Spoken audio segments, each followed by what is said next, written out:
വഅലൈക്കും അസ്സലാം വറഹ്മത്തുള്ളാഹി വബറകാതുഹു. മൗലിദ് ആഘോഷം ഇസ്ലാമിക ചരിത്രത്തിൽ ആദ്യമായി തുടങ്ങി വച്ചവർ റവാഫിദാണ്, ഷിയാക്കളാണ്. ഷിയാക്കൾ എന്ന് പറയാൻ പറ്റില്ല, അവരെക്കാൾ അധപതിച്ച ഷിയാക്കളായി നടിക്കുന്ന ബാത്തിനികളായ ഫാത്തിമിയാക്കളാണ് ആദ്യമായി മൗലിദ് ആഘോഷം ആരംഭിച്ചത്. മഹാനായ പണ്ഡിതൻ, ചരിത്ര പണ്ഡിതനായ തഖീദ്ദീൻ മഖ്രീസിയുടെ പ്രസിദ്ധ ചരിത്ര ഗ്രന്ഥമാണ് അൽ മവാഇദ് വൽ ഇഅ്തിബാർ ബിദിക്രിൽ ഖിതതി വൽ ആഥാർ എന്ന ഗ്രന്ഥം. അതിൽ ഫാത്തിമിയാക്കൾ തുടങ്ങി വച്ച ആഘോഷങ്ങളെ സംബന്ധിച്ച് അദ്ദേഹം വിവരിക്കുന്നുണ്ട്. കാനലിൽ ഖുലഫാഇൽ ഫാത്തിമിയീന ഫീ തൂലി സനതി അഅയാദുൻ വ മവാസിം. അതായത് ഫാത്തിമികളായ ഈ ബാത്തിനിയാക്കളായ ഷിയാക്കളായി നടിക്കുന്ന ഈ ഭരണകർത്താക്കൾക്ക് ഒരു വർഷത്തിൽ പല ആഘോഷങ്ങളും ഉത്സവങ്ങളും ഉണ്ടായിട്ടുണ്ട്. എന്തൊക്കെയാണ്? വഹിയ മൗസിമു റഅസി സനതി വ മൗസിമു അവ്വലിൽ ആം വയൗം ആശൂറ വ മൗലിദുൻ നബി സല്ലല്ലാഹു അലൈഹി വസല്ലം വ മൗലിദു അലി ഇബ്നു അബി ത്വാലിബ് റളിയല്ലാഹു അൻഹു വ മൗലിദുൽ ഹസനി വ മൗലിദു അൽ ഹുസൈനി അലൈഹിമസ്സലാം വ മൗലിദു ഫാത്തിമത്ത് അസ്സഹ്റ അലൈഹിസ്സലാം. അപ്പം പുതുവത്സരം, ആശൂറ ദിനം ഷിയാക്കളുടെ ആ ഒരു രീതിയിൽ ആഘോഷിക്കുക, അതേപോലെ നബി സ്വല്ലല്ലാഹു അലൈഹി വസല്ലം ജന്മദിനം ആഘോഷിക്കുക. ഇതൊക്കെ ഹിജ്റ 400 ശേഷം ഫാത്തിമികൾ തുടങ്ങി വെച്ച ആഘോഷങ്ങളാകുന്നു. അലി റളിയല്ലാഹു അൻഹു ജന്മദിനം ആഘോഷിക്കുക, ഹസൻ ഹുസൈൻ ഫാത്തിമ റളിയല്ലാഹു അൻഹും അവരുടെയൊക്കെ മൗലിദ് ആഘോഷിക്കുന്ന ഈ ഒരു രീതി ഇസ്ലാമിക ചരിത്രത്തിൽ ആദ്യമായി കൊണ്ടുവന്നത് ഈ ഫാത്തിമികളാണ്. ഇപ്പോൾ ഫാത്തിമികളെ സംബന്ധിച്ച് അവർ യഥാർത്ഥത്തിൽ വിശ്വാസികളായിരുന്നില്ല. അവരെ സംബന്ധിച്ച് വലിയ പ്രഗത്ഭരായ പല പണ്ഡിതന്മാരും എന്താണ് പറഞ്ഞത്?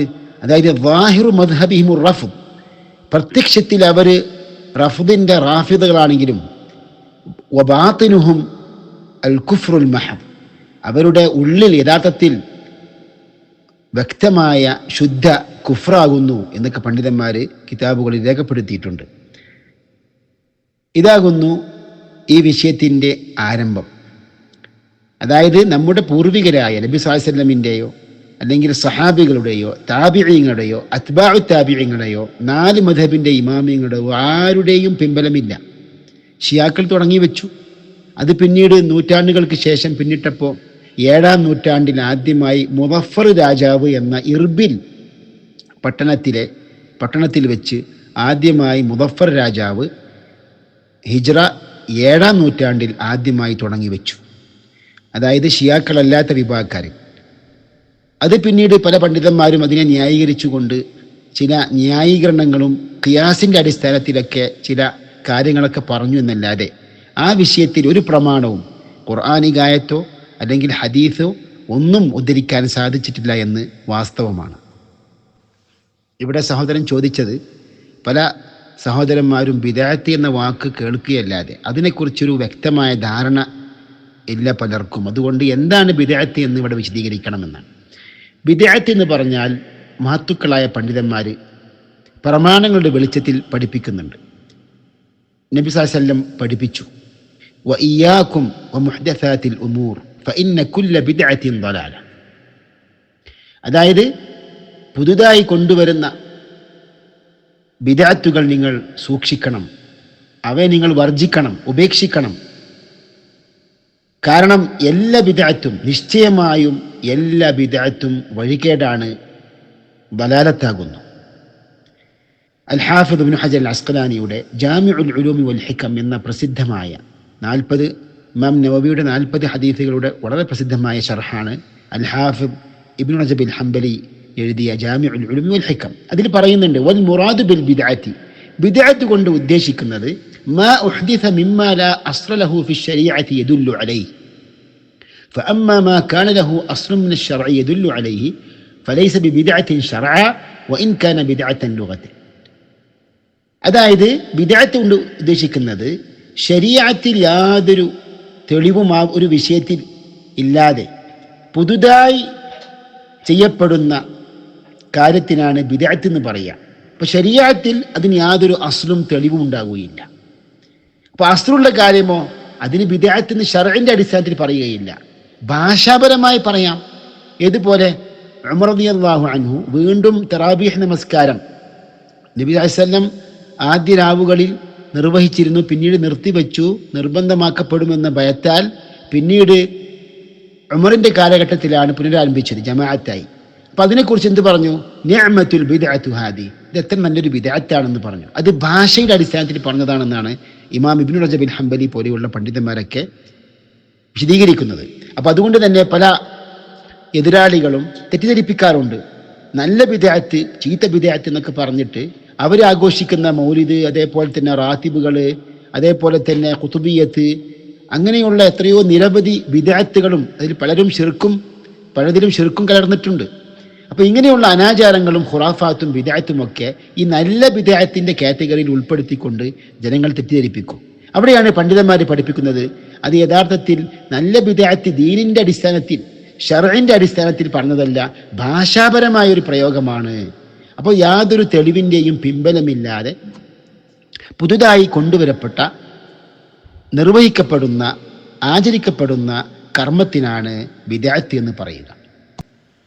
ബഹുമാന്യരായ സഹോദരന്മാരെ, സഹോദരികൾ, ഇവിടെ നിങ്ങൾ കാണുന്നത് മഹാനായ ഇമാം ഷാത്തിബിയുടെ, അബു ഇസ്ഹാഖ് ഇബ്രാഹിം ബിൻ മൂസ അഷാത്തിബി, ഹിജ്റ 790 വഫാത്തായ പ്രസിദ്ധ മാലിക്കി മദ്ഹബിലെ പണ്ഡിതനാണ് ഇമാം ഷാത്തിബി.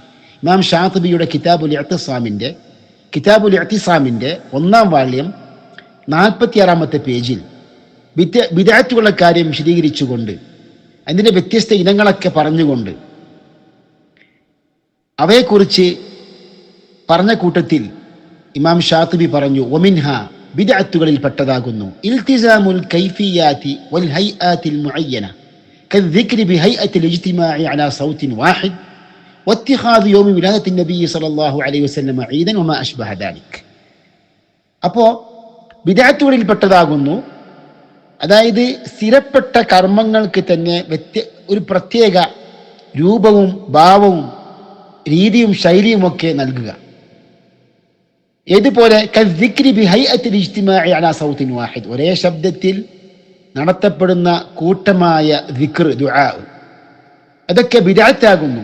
കാരണം ദിക്ർ ദീനുൽ ഇസ്ലാമിൽ സ്ഥിരപ്പെട്ടതാണ്. പക്ഷെ ദിക്റിന് ഒരു പ്രത്യേക രൂപം, ജമാഅത്തായ രൂപം നൽകുക, അല്ലെങ്കിൽ ഒരു പ്രത്യേക സമയം നിശ്ചയിക്കുക, ഓരോ ഫർദ് നമസ്കാരത്തിന് ശേഷവും സുന്നത്തായ ദിക്റുണ്ടെന്ന് തോന്നിപ്പിക്കുമാർ നമ്മുടെ നാട്ടിലും മറ്റു പല നാടുകളിലുമൊക്കെ ഈ സൂഫികൾ നടത്തിക്കൊണ്ടിരിക്കുന്ന കൂട്ടുപ്രാർത്ഥനകളുണ്ട്, ദിക്റുകളുണ്ട്. അതൊക്കെ ബിദ്അത്താകുന്നു എന്ന് ഇമാം ഷാത്തിബി പഠിപ്പിക്കുന്നു. അതേപോലെ ബിദ്അത്തുകളിൽ പെട്ടതാകുന്നു വത്തിഖാദു യൗമി വിലാദത്തിൻ നബി സല്ലല്ലാഹു അലൈഹി വസല്ലം ഈദ, നബി സല്ലല്ലാഹു അലൈഹി വസല്ലമിന്റെ ജന്മദിനം ആഘോഷ ദിവസമായി ആഘോഷിക്കുന്നതും ബിദ്അത്തുകളിൽ പെട്ടതാകുന്നു. കാരണം നമ്മുടെ പൂർവികരായ സലഫുകൾക്ക് പരിചയമില്ല, പ്രമാണങ്ങളുടെ പിൻബലവുമില്ല, അതുകൊണ്ട് ബിദ്അത്താകുന്നു എന്ന് വ്യക്തമായി പണ്ഡിതന്മാരെ പഠിപ്പിക്കുന്നു. പിന്നെ പ്രമാണങ്ങൾ ഉദ്ധരിക്കാതെ ചില ന്യായീകരണങ്ങളും ഖിയാസും ഒക്കെ പറഞ്ഞുകൊണ്ട് ചില പണ്ഡിതന്മാരുടെ ഫത്വകൾ പിൽക്കാലങ്ങളിൽ, അതായത് ഹിജ്റ 7-ാം നൂറ്റാണ്ടിന് ശേഷം വന്ന ചില പണ്ഡിതന്മാരുടെ ചില ഗ്രന്ഥങ്ങളിൽ കാണാൻ സാധിക്കും.